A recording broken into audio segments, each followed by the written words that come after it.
While camping in the wild forests of Alaska, my son cold-bloodedly left me without food or equipment and said, "Bye, go meet the grizzly."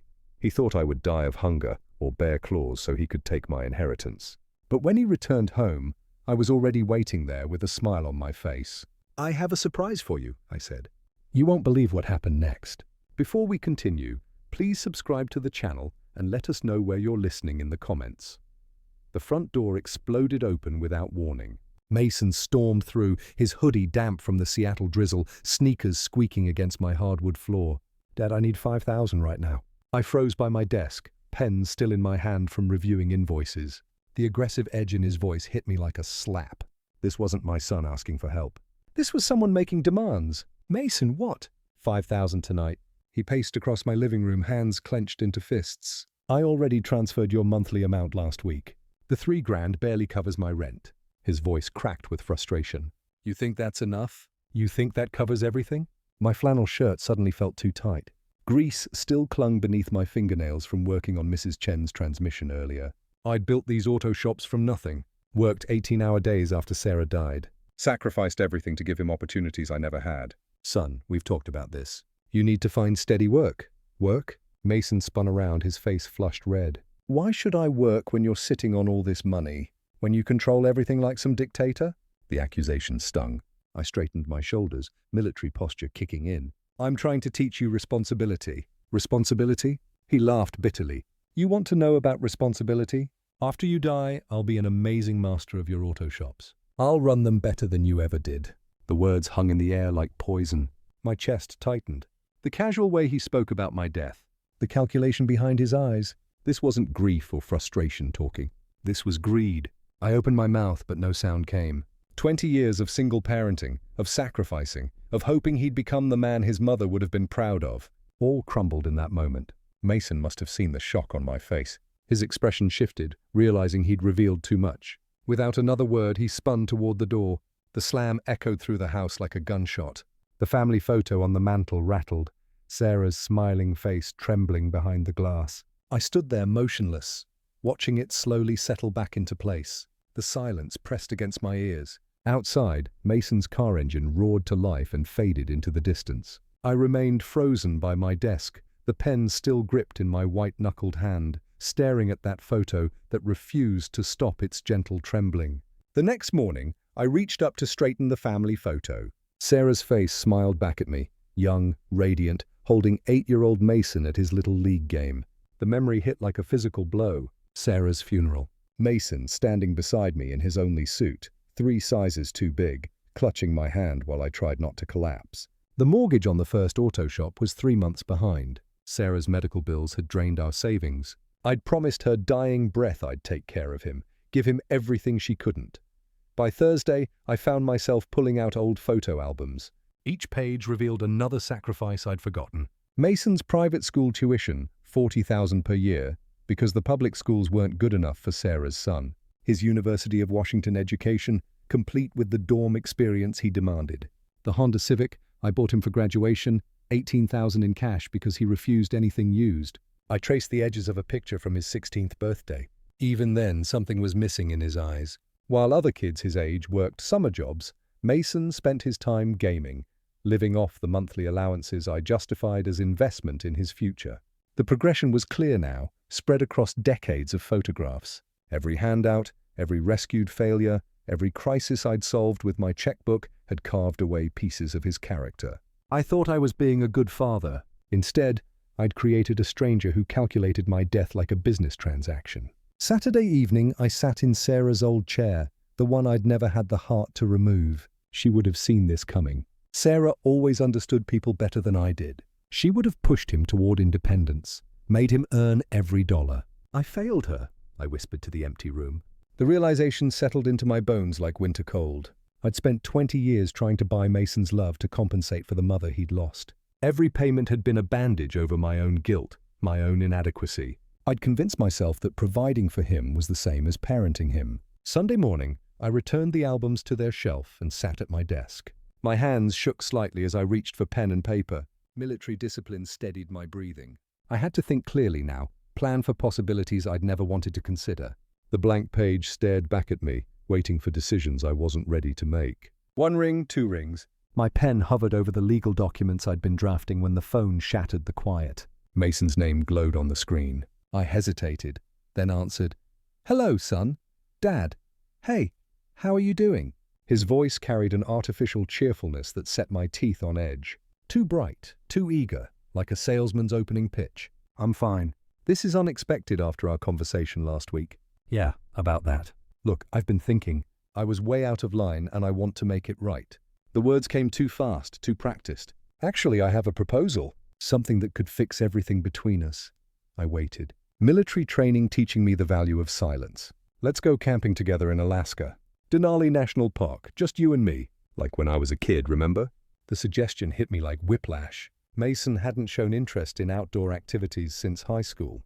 "This is very sudden." I know. But here's the thing. My buddies cancelled last minute, and I've got these tickets that are just going to waste. Everything's already paid for. Flights, camping gear, park permits. The whole package expires tomorrow if we don't use it. My grip tightened on the phone. The urgency felt manufactured, designed to prevent me from thinking too carefully. "Mason, when have you ever organized camping trips?" "Come on, Dad. Remember when you taught me to read animal tracks, how to start a fire with wet wood? You always said the wilderness shows a man's true character." The reference to our shared past twisted something in my chest. Those had been good times before Sarah's death changed everything. Before I'd started solving problems with money instead of presents. "This could be our chance to reconnect," Mason continued, his voice dropping to a more sincere register. "To remember what we used to have. No distractions, no city stress, just father and son in God's country." I closed my eyes, war between hope and instinct raging in my chest. Every rational part of my brain screamed warning. The timing, the sudden enthusiasm, the convenient story about cancelled friends, it all felt orchestrated. But underneath the suspicion lived a deeper pain. What if this was real? What if my son genuinely wanted to rebuild our relationship? "The flights leave March 25th, Mason pressed. Seattle to Anchorage. Then we drive up to the park. 5 days in the wilderness, just like the old times. 5 days, I repeated slowly. "Dad, please. These tickets are burning and this might be our last chance to fix what's broken between us." The silence stretched between us. I stared down at the papers on my desk. Legal documents that could change everything. Precautions against possibilities I prayed would never materialize. "All right," I heard myself say, "let's do it." "Really? That's fantastic. I'll text you the flight details. Meet me at SeaTac departure gate." "This is going to be amazing, Dad, you'll see." The line went dead. I set the phone down carefully, my hand trembling slightly. Outside, Seattle's eternal drizzle painted patterns on the window. I looked back at the documents spread across my desk, then at the pen in my hand. Hope and preparation. Both felt like betrayal. 3 days later, I folded the legal documents carefully and slipped them into my travel bag's inner pocket. The papers felt heavier than they should have, weighted with possibilities I'd never wanted to consider. Mason waited by gate C12, bouncing on his heels like an overeager teenager. His backpack looked brand new, tags still attached to the zippers. When he spotted me approaching, his grin stretched too wide. "Dad, perfect timing. They just called for boarding. You seem excited." I studied his face, noting the slight twitch in his left eye. Military training had taught me to read nervous energy, distinguish genuine enthusiasm from performance. Why wouldn't I be father-son adventure in the last frontier? He shouldered his pack with obvious effort. "When's the last time we did something like this?" During the first flight, he chatted non-stop about wilderness photography and fresh air, consulting his phone more than seemed necessary for someone eager to disconnect. I shared stories from my Navy survival training. How to read weather patterns, identify edible plants, navigate without GPS. "You really know all this stuff?" Mason asked, scribbling notes on a napkin. 20 years in the service teaches you to be prepared for anything." Something flickered across his expression. Calculation masked as admiration. Our layover in Seattle stretched longer than expected. Mason excused himself 3 times, claiming bathroom breaks that lasted 20 minutes each. Through the terminal windows, I watched planes taxi against grey afternoon sky, Alaska growing closer with each passing hour. The final flight carried us over mountain ranges that looked like broken teeth against the horizon. Mason pressed his face to the window, but his reflection showed tension rather than wonder. Anchorage hit us with crisp air and the smell of snow. The rental car counter moved efficiently. "Toyota 4-year runner, extra insurance, chains for mountain roads." I handled the paperwork while Mason loaded our gear, favoring his right shoulder like something HED. Outdoor supply store next, he announced, consulting his phone again. Need to grab a few extras. At Northern Exposure Outfitters, he insisted on specific items. High-powered flashlights, emergency flares, rope, more than seemed necessary for basic camping. The clerk, a weathered man with frostbitten scars, raised an eyebrow at our purchases. Planning to get lost out there?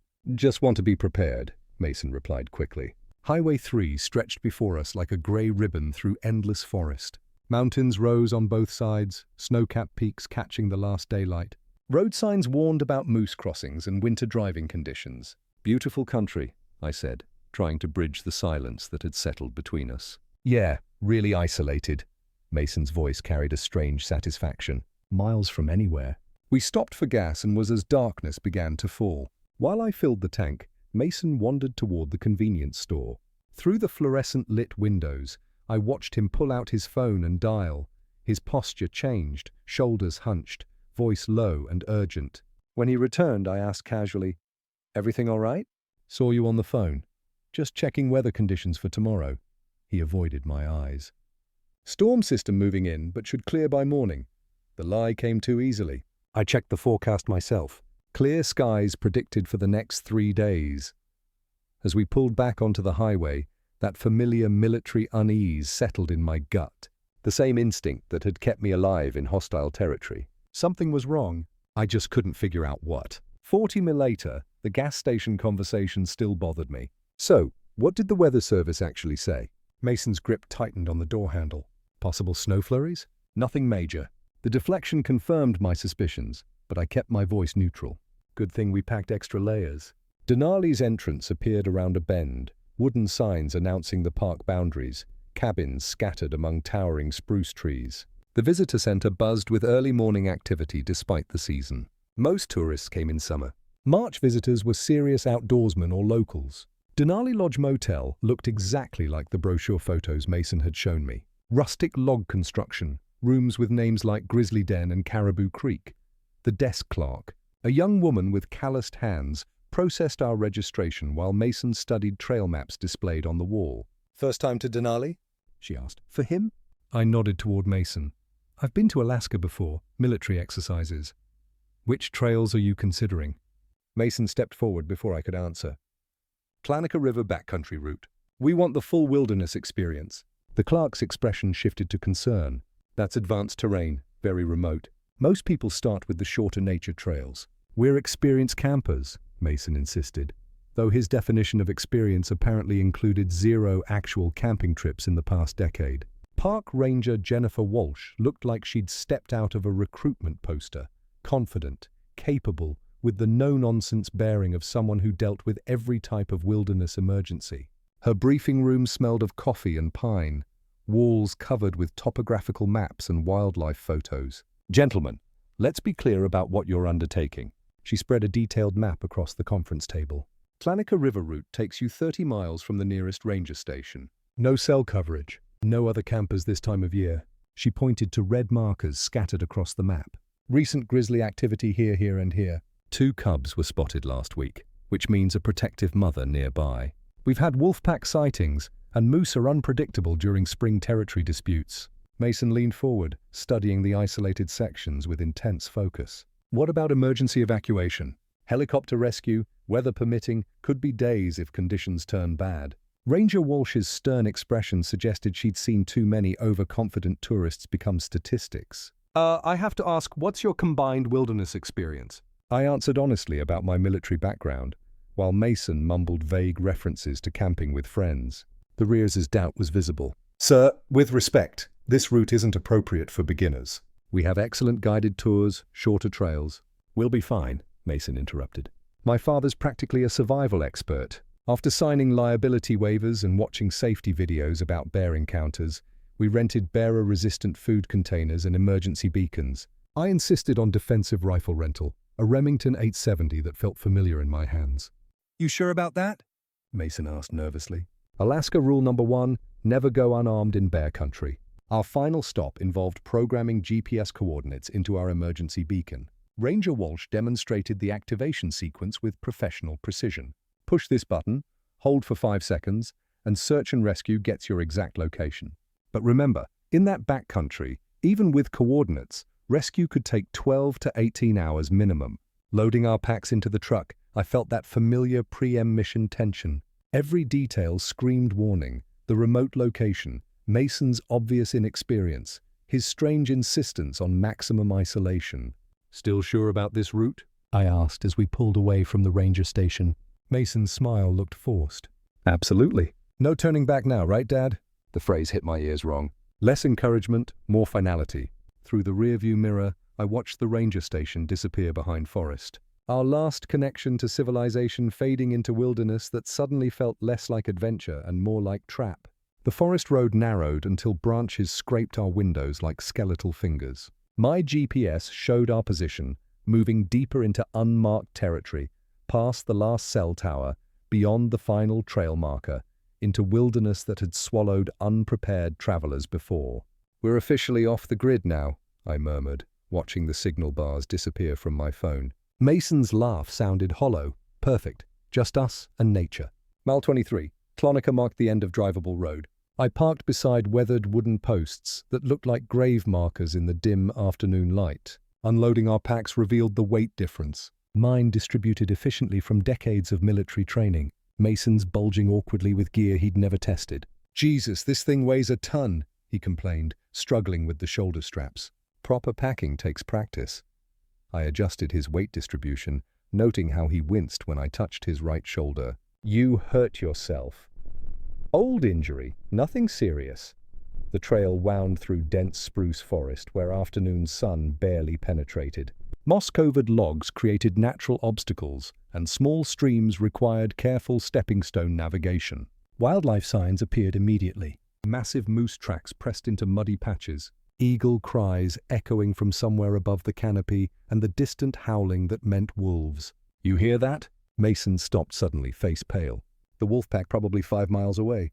I kept walking, but noticed his nervousness had nothing to do with wildlife appreciation. For someone who'd insisted on this remote route, he seemed genuinely frightened by its realities. 3 hours of hiking brought us to a clearing beside a Russian creek, perfect campsite with flat ground, fresh water, and clear sight lines in all directions. Military habits kicked in as I surveyed defensive positions and escape routes, while Mason sat heavily on a fallen log.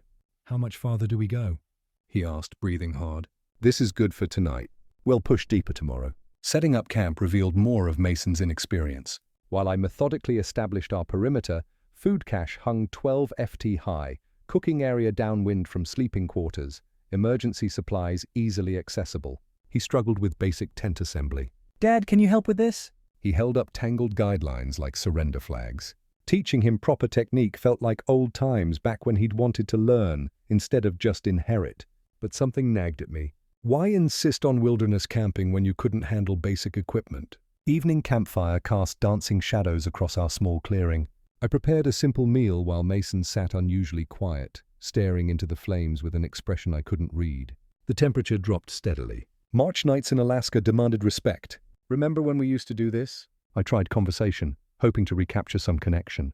"You were maybe 10, insisted on roasting marshmallows until they caught fire. Mom was still alive then." His voice carried unexpected sadness. "She loved our camping trips." "Said they brought out the best in people?"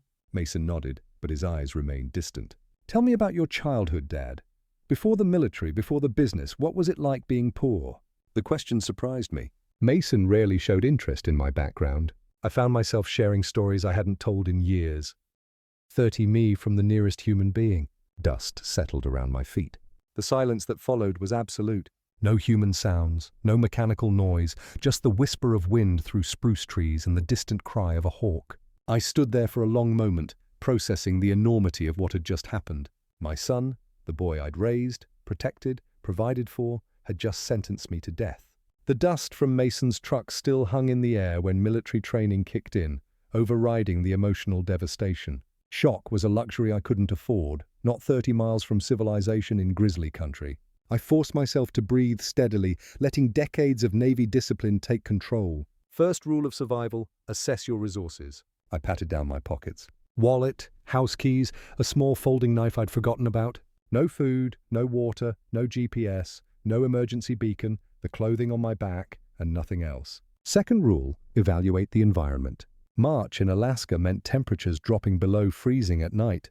The terrain around me consisted of dense spruce forest, unmarked trails, and complete isolation. Ranger Walsh's warnings echoed in my memory. Recent grizzly activity, wolf packs, unpredictable weather patterns. Third rule, prioritize survival needs, shelter, water, signaling, navigation. In that order, I studied the sun's position, calculating direction. East led deeper into wilderness. West eventually reached the main park road, though at what distance I couldn't determine. My aging memory summoned fragments of topographical knowledge from the ranger station briefing. River systems flowed generally northwest toward the park boundary. Movement was critical. Standing still meant death. I began walking west, following the faint tire tracks Mason had left.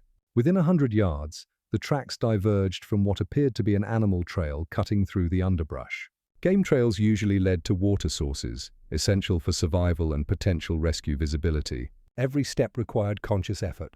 At 58, my knees protested the uneven terrain, and my civilian conditioning was worlds away from my military peak. But anger fueled my movement. Fury at Mason's betrayal, at my own blindness, at the years I'd wasted enabling his transformation into this monster. The forest closed around me like a living tunnel. Massive spruce trees blocked most sunlight, creating a twilight atmosphere, even at midday. I broke branches as I walked, creating crude trail markers for potential rescue teams, though the odds of anyone finding me seemed impossibly remote. Bear sign appeared everywhere, claw marks on tree bark, massive paw prints in soft earth, scat that looked disturbingly fresh. I made noise while walking, remembering Ranger Walsh's instructions about avoiding surprise encounters. The irony wasn't lost on me. My son had placed me in a situation where bears might be the least of my problems. Hours passed. My mouth grew dry, then parched. The game trail meandered through increasingly dense vegetation, and several times I lost it completely, forced to backtrack and search for the continuation. Exhaustion crept into my legs, but stopping meant losing precious daylight. A distant sound made me freeze. Mechanical, rhythmic, definitely human-made engines, multiple engines. I stood perfectly still, listening. The sound came from the north, maybe half a mile away. ATVs or motorcycles moving in for information. Hunters, park rangers, search and rescue. Hope surged through my chest for the first time since Mason's betrayal. I changed direction, moving toward the mechanical sounds, pushing through undergrowth that tore at my clothing. The sounds grew louder, definitely all-terrain vehicles, and they seemed to be moving slowly, methodically. The forest began to thin, and through the trees I glimpsed a clearing ahead. The engine sounds were closer now, maybe 200 YD away. I moved faster, abandoning stealth for speed, branches whipping across my face as I pressed toward a potential salvation. Breaking through the treeline, I stumbled into a clearing where 4 ATV riders had stopped for what appeared to be a lunch break. They looked up in shock as I emerged from the forest, disheveled, scratched, clearly out of place in this remote wilderness. The lead rider, a bearded man in his 40s, with the weathered look of someone who lived outdoors, immediately shut off his engine and approached me with professional concern. "Sir, what happened?" "Why are you out here alone?" My voice came out hoarse from dehydration and stress. "My son, he left me here, took all our equipment and drove away." The man's expression shifted from concern to disbelief. "Someone abandoned you here?" "That's attempted murder." "I'm William Harper. My son Mason brought me on a camping trip." Then I struggled to explain the situation without revealing the full extent of family dysfunction. "He took our truck and all our survival gear. Said he was leaving me to die." Jesus. The bearded man removed his helmet, revealing intelligent eyes that seemed to be assessing my condition and story simultaneously. "I'm Oliver Reed, former park ranger here. These are my friends. We're doing a backcountry tour." The other writers gathered around, their faces showing the horror that outdoor enthusiasts felt when confronting deliberate wilderness abandonment. One of them, a woman in her 30s, handed me a water bottle that I drained gratefully. "How long ago did this happen?" Oliver asked, his tone becoming professional and urgent. "This morning, maybe 4 hours ago." Oliver exchanged glances with his companions. "We need to get you out of here immediately. Radio range is limited, but we can reach the ranger station from higher elevation." "There's something else." Oliver continued studying his GPS device. "If your son took the main road out, he's looking at a 6-hour drive minimum to reach Anchorage. But I know a shortcut. Old ranger trail that cuts through the back country. We can have you back to the park entrance in 90 minutes. The implication hit me like electricity. You mean I could get back before him? Easily. The question is, do you want to involve law enforcement immediately, or do you have other plans? Something hard crystallized in my chest, replacing the desperation and fear I'd carried since dawn.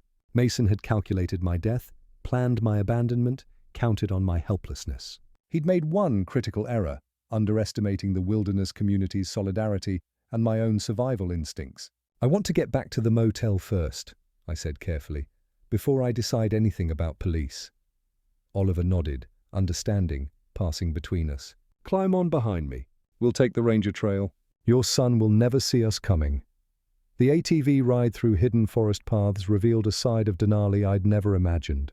A network of service trails maintained for emergency access, known only to rangers and serious backcountry guides, all navigated with the confidence of someone who'd traveled these routes for years. I spent 15 years as a ranger here, he explained over the engine noise. Sen a lot of stupid decisions, but deliberate abandonment. That's criminal territory.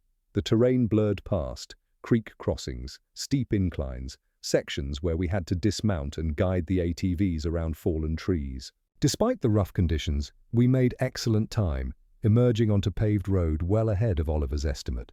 Denali Lodge Motel appeared in the distance, its log cabin architecture looking incredibly welcoming after my morning in the wilderness. As we approached the parking area, I scanned for our rental truck. Not yet returned.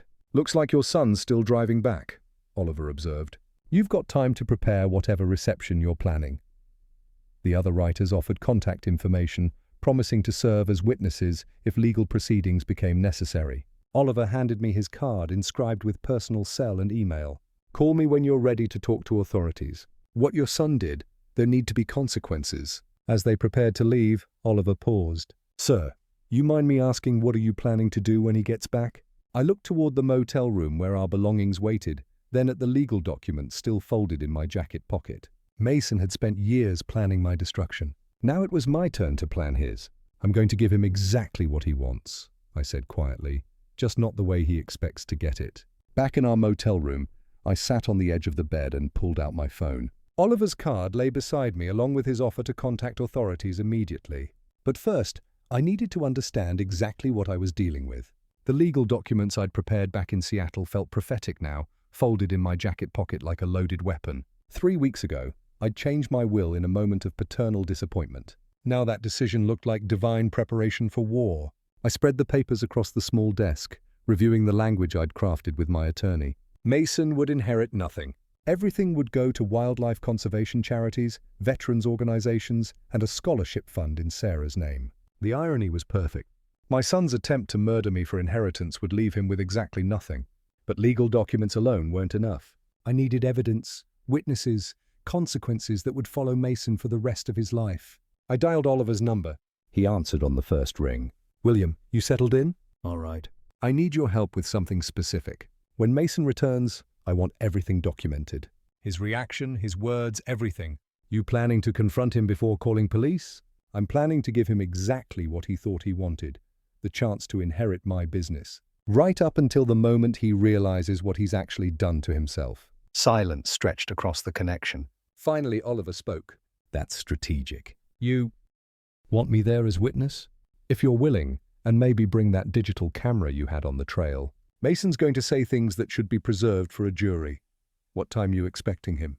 I calculated Mason's route. Main Park Road to Anchorage Highway. Probable stops for gas and food. His tendency to drive cautiously on unfamiliar roads. Between 9 and 10 tonight, he'll be tired, overconfident, expecting to find an empty room and a grieving father who never made it back. Instead, he finds his intended victim very much alive, and very well prepared. After Oliver agreed to arrive by 8:30, I called my attorney in Seattle. The conversation was brief but crucial. Tomorrow morning, the new will would be filed officially, regardless of tonight's outcome. Mason's inheritance would evaporate the moment legal documents hit the courthouse. Next, I contacted the motel office and arranged for an adjacent room for Oliver. The desk clerk, an elderly woman who'd seen decades of Alaskan drama, asked no questions about the unusual request. Evening approached with surreal calm. I showered off the wilderness grime, changed into clean clothes, and arranged the room methodically. The legal documents spread across the desk where Mason would see them immediately. Oliver's camera would have clear sight lines from the adjoining room. My phone was programmed with 911 on speed dial. Military training had taught me that preparation eliminated variables. Tonight, Mason would walk into a controlled environment where every advantage belonged to me. The irony wasn't lost on me. My son had spent months planning my death in the wilderness. Now I was planning his social and financial death in civilization. The difference was that my plan would leave him alive to face consequences. At 8:15, Oliver knocked softly. He entered carrying professional photography equipment and the grim expression of someone who'd seen too many wilderness tragedies. Recording equipment set up in the adjacent room. Audio and video coverage of this entire space. He gestured toward the connecting door. When he arrives, you'll have everything documented. What happens legally when we turn this over to authorities? Attempted murder in the first degree. Alaska takes wilderness abandonment seriously. It's essentially death sentence with extra steps. With your testimony, my witness statement, and whatever he says tonight, he's looking at serious prison time. I nodded, feeling a cold satisfaction settle in my chest. Then we wait. Outside, darkness gathered around the motel like a closing fist. Through the window, I could see the main road, where Mason's headlights would soon appear, carrying him toward a reckoning he'd never imagined possible. The phone showed 8:47 p.m. Any minute now, my son would discover that his perfect crime had become his perfect downfall. Headlights swept across the parking lot, and I recognized the distinctive sound of our rental truck engine. Mason had returned from his failed murder attempt, probably rehearsing grief-stricken phone calls to report his father's tragic disappearance. I positioned myself in the chair facing the door, legal documents clearly visible on the desk. Through the connecting wall, I heard Oliver adjusting his recording equipment. Everything was ready. Mason's key scraped the lock twice before catching. When the door opened, he stepped inside with the cautious air of someone expecting to find an empty room. The overhead light illuminated his face, and I watched recognition hit him like a physical blow. "Dad," the word came out strangled, disbelieving. "Hello, son. How was your drive?" His face cycled through confusion, shock, and something approaching terror. How are you here? How did you get back?" "Turns out I'm harder to kill than you calculated." Mason's legs seemed to buckle slightly. He gripped the door frame, eyes darting around the room as if searching for escape routes. "I don't understand." "I left you 30 me from nowhere without food, water, or equipment." "Yes, I remember." I kept my voice conversational, almost friendly. Interesting choice of last words, by the way.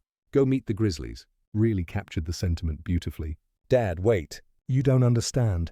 "Oh, I understand perfectly. You brought me to Alaska to murder me for my inheritance. Spent months planning it, researched the most remote location possible, even practiced your shocked son routine for when the authorities found my body." Mason's mouth opened and closed wordlessly. Sweat beaded on his forehead despite the cool evening air. "The problem with your plan," I continued, standing slowly, "is that you underestimated the wilderness community. Turns out there are people who actually help each other survive instead of abandoning family members to die. Look, if this is about money, it was always about money for you. That's what I finally understand. Every conversation, every camping trip, every moment of what I thought was father-son bonding, you were just calculating my net worth." I walked to the desk and picked up the legal documents. "You want to know what's fascinating? 3 weeks ago, right after our fight, I changed my will. Called it paternal disappointment at the time." Mason's eyes locked onto the papers in my hands. "What do you mean changed?" "I mean, you inherit nothing. Not the auto shops, not the bank accounts, not the house your mother loved. Everything goes to charity, wildlife conservation, veterans organizations, scholarship funds." The color drained from his face completely. "You can't do that. I'm your son. You were my son. This morning you became something else entirely. A man who calculated his father's death for financial gain. Dad, please, if you'll just listen. I listened this morning while you explained how my controlling behavior ruined your life. I listened when you said I deserved to die alone in bear country. I'm done listening." Mason's composure cracked completely. "You self-righteous bastard. You created this. Your constant control, your manipulation, keeping me dependent while judging every choice I made. There it is. The real Mason Harper. You want to destroy me? Fine, but remember you made me into this. Every dollar you dangled, every condition you attached, every way you controlled my life. This is your creation." I felt a strange calm settle over me. "You're absolutely right. I did create this. I enabled your dependence, bought your affection, confused providing with parenting. That's my failure as a father. Then change the will back. Fix this. The will was filed this afternoon.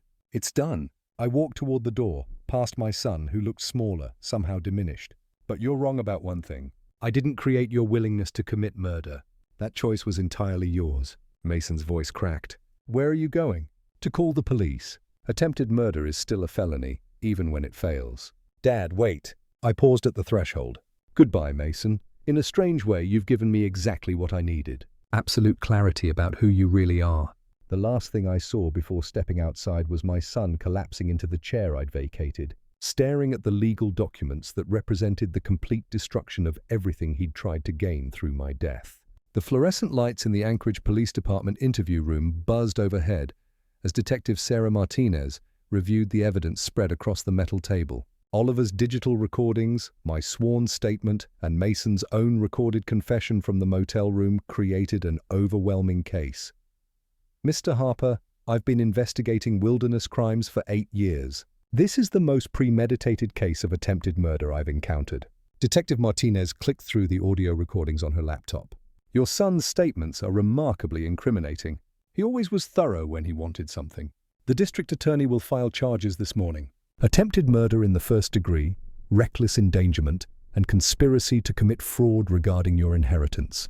Alaska doesn't treat wilderness abandonment lightly. Through the interview room window, I could see Mason in handcuffs being processed at the booking desk. Overnight in jail had stripped away his last pretenses. No more manipulation, no more charm, just a 28-year-old man facing the consequences of calculated evil. Oliver sat beside me, having driven down from Denali to provide his witness testimony. What's the likely sentence for this kind of crime? 15 to 25 years, depending on plea negotiations. Alaska views deliberate wilderness abandonment as equivalent to attempted murder, because that's exactly what it is. I watched my son through the glass, feeling an unexpected absence of satisfaction.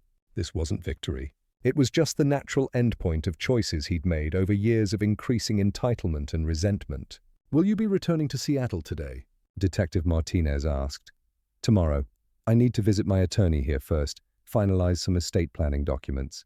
The detective nodded knowingly. Making sure your new will is completely secure, among other things. I stood, gathering my jacket and the evidence folders. I'm establishing a foundation in my late wife's name. Seems appropriate that Mason's inheritance should help people who actually deserve assistance. Oliver and I walked out of the police station into crisp Anchorage morning air. Downtown traffic moved with typical Alaska pace, unhurried, practical, purposeful. What happens now? Oliver asked. Back to your business in Seattle. Back to figuring out what kind of man I want to be in whatever years I have left. I looked up at the Chugach Mountains rising beyond the city skyline. Turns out surviving your own child's murder attempt gives you remarkable clarity about priorities. You planning to visit him during the trial? The question caught me off guard. I considered it seriously. The paternal instinct to maintain connection wearing against the reality of what Mason had attempted. No, the man I raised died somewhere in those woods yesterday morning. What's left isn't my son anymore. We reached Oliver's truck in the parking lot. He handed me a business card with his personal information. If you ever want to come back to Alaska for the right reasons, camping, fishing, actually enjoying the wilderness, call me. First trip's on the house. Why would you do that? Because you survived something that should have killed you. And instead of letting it make you bitter, you're using it to help other people. That's worth supporting. I shook his hand, feeling genuine gratitude for this stranger who'd become an unlikely ally. Thank you for everything. Thank the wilderness community. We look out for each other up here.